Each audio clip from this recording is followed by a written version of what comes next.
Quand mon bébé tète, du lait coule sur les côtés de sa bouche.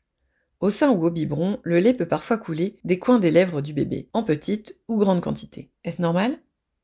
Le développement de la succion. La bouche commence son entraînement dès la fin du premier trimestre de grossesse. Dès que bébé approche sa main vers sa bouche, elle va s'ouvrir et la langue va sortir. Ce premier réflexe démarre l'entraînement de la succion. Petit à petit, le bébé commence à pouvoir avaler en coordonnant les mouvements de succion pour être prêt à la naissance. La succion à la naissance. Au moment de la naissance à terme, 9 mois de grossesse, le bébé a déjà 6 mois d'expérience de succion derrière lui. Grâce à cet entraînement, le nouveau-né gère mieux les mouvements de sa bouche. Ce sont les réflexes oraux. La plupart du temps, la tétée au sein ou au biberon va se faire facilement. Parfois, le bébé peut montrer des difficultés à garder le lait en bouche. Des fuites peuvent être observées. Si ces fuites sont ponctuelles et minimes, cela n'aura pas de conséquences. Si elles sont régulières et en grande quantité, il est bon de comprendre le mécanisme en jeu pour tenter quelques modifications. Si l'enfant peine à prendre du poids et que cela génère de l'inquiétude, il est important de consulter. Pendant la vie intra-utérine, le bébé ouvrait la bouche, bâillait, suçait ses doigts, et le liquide amniotique arrivait dans sa bouche sans effort. Maintenant qu'il est né, pour une tétée optimale, le bébé doit coordonner la succion, déglutition, respiration. La préparation. À la naissance, le nouveau-né expérimente l'émotion de ne pas avoir son besoin immédiatement assouvi. L'adulte met un petit temps pour identifier les signaux de la faim chez son bébé, une bouche qui s'active progressivement. Les premiers signaux sont les yeux qui bougent sous les paupières fermées, de petits mouvements du corps, la main qui s'approche de la bouche. Les signaux sont parfois plus francs, avec des pleurs. La préparation du biberon ou l'installation pour la mise au sein amène également un petit temps d'attente supplémentaire. Lorsque le nouveau-né et son lait sont prêts, la succion va s'activer. Les mouvements de la bouche ne sont pas les mêmes au sein ou au biberon. Sein ou biberon, une succion différente. Lorsque le bébé est allaité, les lèvres et le visage du bébé arrivent au contact du sein. Le réflexe d'ouverture de la bouche s'active. Le contact du sein dans la bouche déclenche l'avancée de la mâchoire, puis sa fermeture. La bouche est fermée hermétiquement autour du sein. Les mouvements d'abaissement, puis d'élévation de la mâchoire et de la langue entraînent l'éjection du lait. Le lait est ensuite envoyé vers l'arrière de la bouche, puis il est avalé.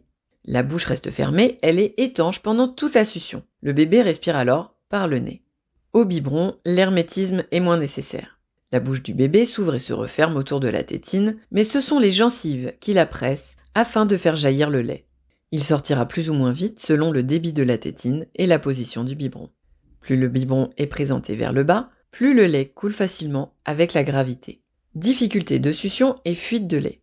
Parfois le démarrage de l'alimentation du nouveau-né peut être compliqué à cause de difficultés de motricité de la bouche. Certains nourrissons ont une bouche peu tonique, appelée hypotonie. Au sein, ils n'arrivent pas à fermer hermétiquement leur bouche autour du mamelon. La succion va être gênée. Le sein ne sera pas maintenu de manière stable et le lait jaillira moins facilement. Parfois, le lait arrive à jaillir, mais comme la bouche est mal fermée, le lait coule par les coins des lèvres. D'autres causes peuvent entraîner des difficultés d'ouverture et de fermeture de bouche et des fuites de lait. Lorsque la naissance a été difficile, le nouveau-né peut avoir des tensions au niveau des cervicales, des structures crâniennes, allant parfois jusqu'à un torticolis.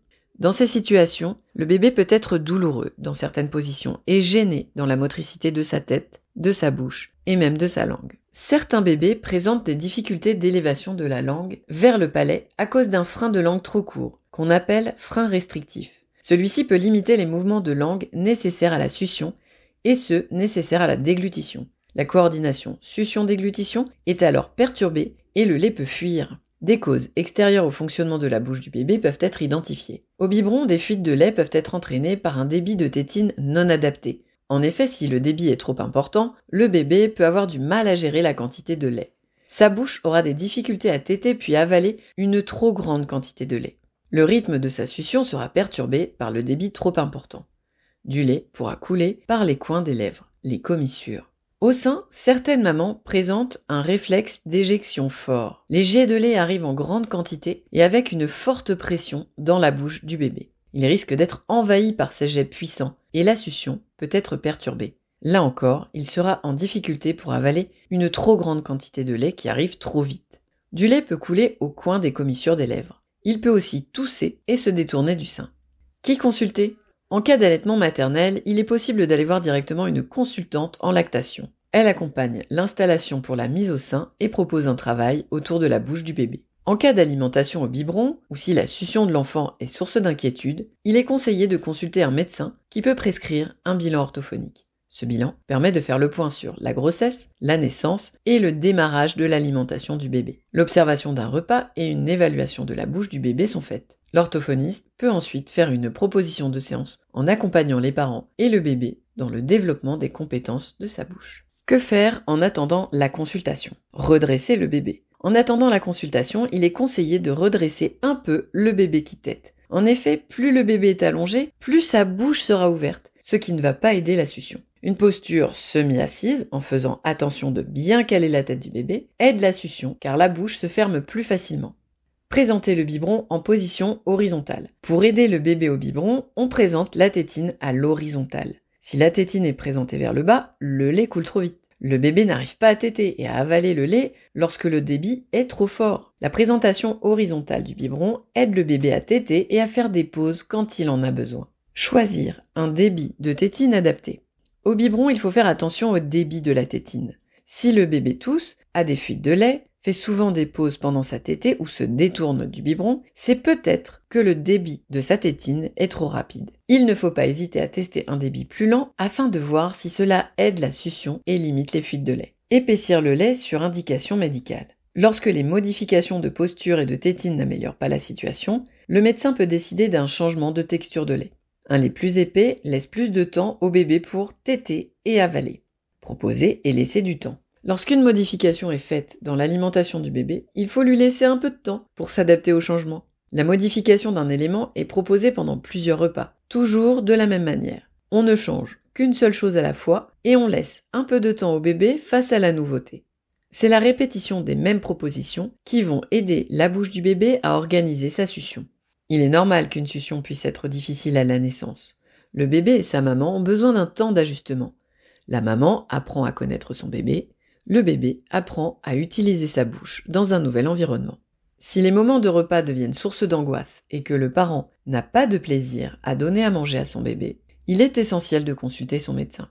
Si le bébé est très agité ou au contraire reste très passif pendant les repas, la consultation médicale est nécessaire. Le médecin peut orienter vers un orthophoniste qui identifie les fragilités et surtout les compétences du bébé pour accompagner le développement de sa bouche et faciliter son alimentation. Ce professionnel accompagne aussi les parents pour qu'ils soient confiants et ajustés dans leurs propositions au moment des repas de leur bébé.